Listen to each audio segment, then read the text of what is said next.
Salam sejahtera, terima kasih karena bersama dengan saya di Nazilin Unity Channel. Ini keputusan terkini pilihan raya air kuning. BN punya kelebihan kekalkan kerusi air kuning, kata penganalisis. Usai proses penamaan calon pilihan raya kecil PRK Dewan Undangan Negeri DUN Air Kuning, calon yang diumumkan bertanding tidak membuang masa untuk terus mendekati pengundi di kawasan itu. Berdasarkan jadual pergerakan yang dikongsikan kepada media, calon BN Dr. Muhammad Yusuf Bakir, 54 tahun dan calon PN Abdul Muhaimin Malik, 44 tahun mempunyai program padat bertemu jentera dan pengundi sebelum menutup kempen hari pertama kira-kira jam 11 malam semalam. Calon Parti Sosialis PSM, 40 tahun, turut mengadakan program tinjauan mesra dan berkempen secara maya dari 7 hingga 9 malam. Penganalisis politik Siti Nora Zahifizah Boyman berkata, ketiga-tiga calon mempunyai kelebihan masing-masing, namun BN dilihat sebagai pilihan untuk mengekalkan kubu kuat parti itu.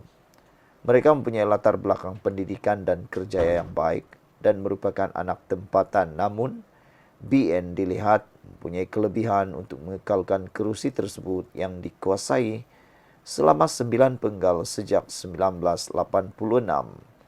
Pesara kanan dan penyelaras kluster sains kemunisaan Universiti Pendidikan Sultan Idris UPSI itu berkata, kerjasama jentera BN dan Pakatan Harapan PH juga memberikan kekuatan kepada BN dalam memperoleh undi penyokong kedua-dua parti.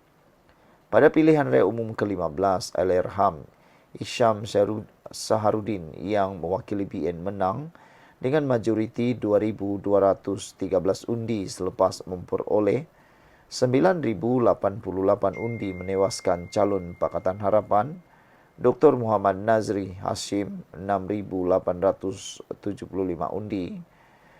Bagaimanapun, beliau berpandangan BN tidak boleh terlalu selesa dengan situasi tersebut dan perlu bijak dalam menjelaskan isu-isu tempatan serta nasional. Melalui tinjauan persepsi pengundi, kita dapati isu kuil adalah antara isu yang menimbulkan persepsi kurang senang kepada pengundi dan BN harus bijak menangani isu ini, katanya.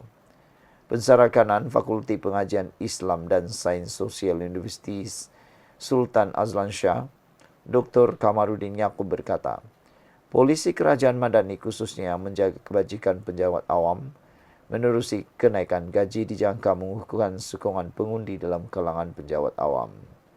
Selain itu, beliau berkata Parti PAS dan Perikatan Nasional PN yang hanya memomokkan isu 3R, selain memainkan sentimen kerjasama UMNO DAP, akan menyebabkan mereka hanya mampu mengekalkan penyokong tegar. Faktor ini menyebabkan pengundi muda dan pengundi atas pagar dijangka cenderung kepada BN. Kesimpulannya, BN dijangka mengekalkan kemenangan dengan meraih lebih 10.000 undi bergantung pada jumlah peratusan keluar mengundi, katanya.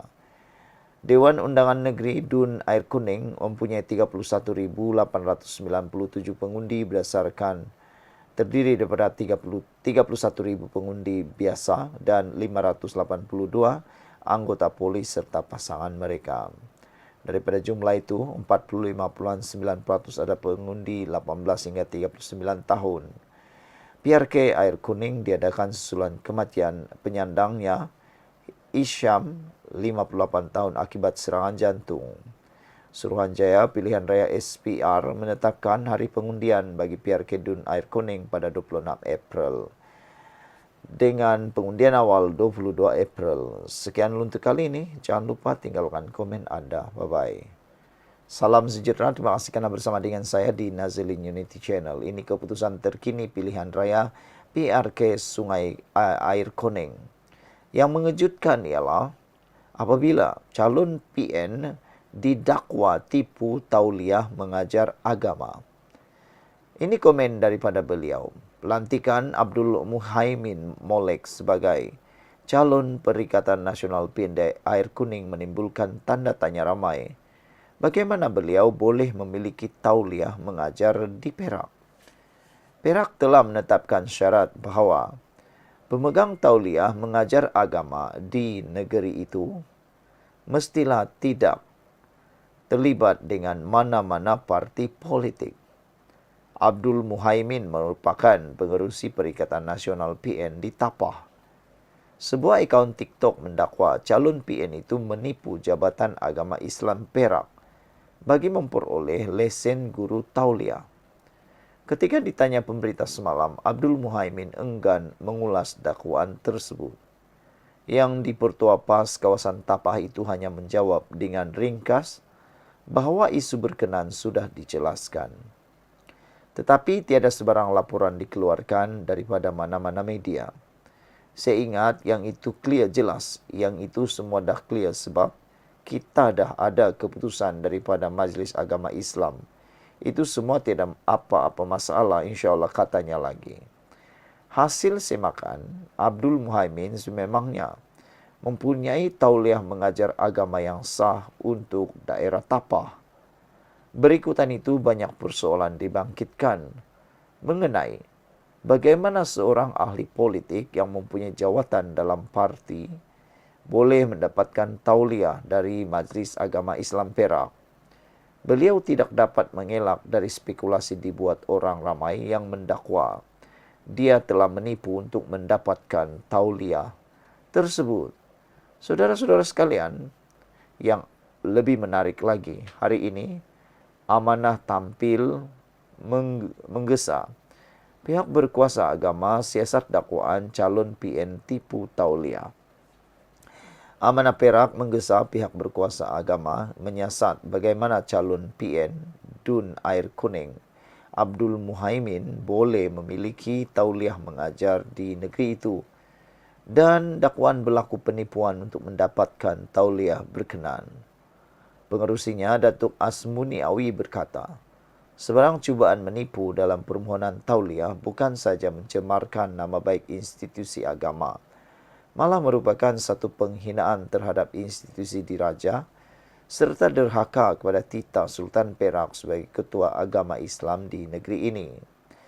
Menurutnya, peraturan semasa jelas menyatakan bahawa individu yang memegang jawatan dalam parti politik atau bertanding dalam pilihan raya tidak layak diberikan tauliah mengajar. Jika dakwaan ini benar, maka jelas calon tersebut telah memperoleh tauliah secara tidak sah dan menipu pihak berkuasa agama selain melanggar garis panduan dan peraturan sedia ada, katanya. Lebih penting, tindakan ini bertentangan dengan titah Sultan Perak sendiri yang sebelum ini telah menegur secara terbuka usaha menyalahgunakan institusi agama dan tempat ibadah bagi kepentingan parti politik atau politik kepartian. Perbuatan seperti ini bukan saja mencemar kesucian masjid dan surau, malah mencerminkan sikap tidak menghormati arahan tertinggi negeri, katanya dalam satu kenyataan. Amanah Perak menegaskan bahawa perbuatan ini adalah satu bentuk pengkhianatan terhadap kepercayaan awam, pelanggaran undang-undang SARI serta mencemar kedaulatan raja berperlembagaan. Jelas Asmuni ia memperlihatkan sifat tidak jujur dan oportunis yang tidak layak untuk diangkat sebagai pemimpin rakyat. Kami menyeru agar pihak berkuasa agama menyiasat secara menyeluruh dakwaan ini dan mengambil tindakan tanpa kompromi. Terdahulu media melaporkan calon PN enggan mengulas dakwaan beliau menipu untuk mendapatkan tauliah mengajar. Yang di Pertua Pas, kawasan Tapah itu hanya menjawab dengan ringkas bahwa isu itu sudah dijelaskan. Tetapi tiada sebarang laporan dikeluarkan daripada mana-mana media. Sekian untuk kali ini, jangan lupa tinggalkan komen Anda. Bye-bye.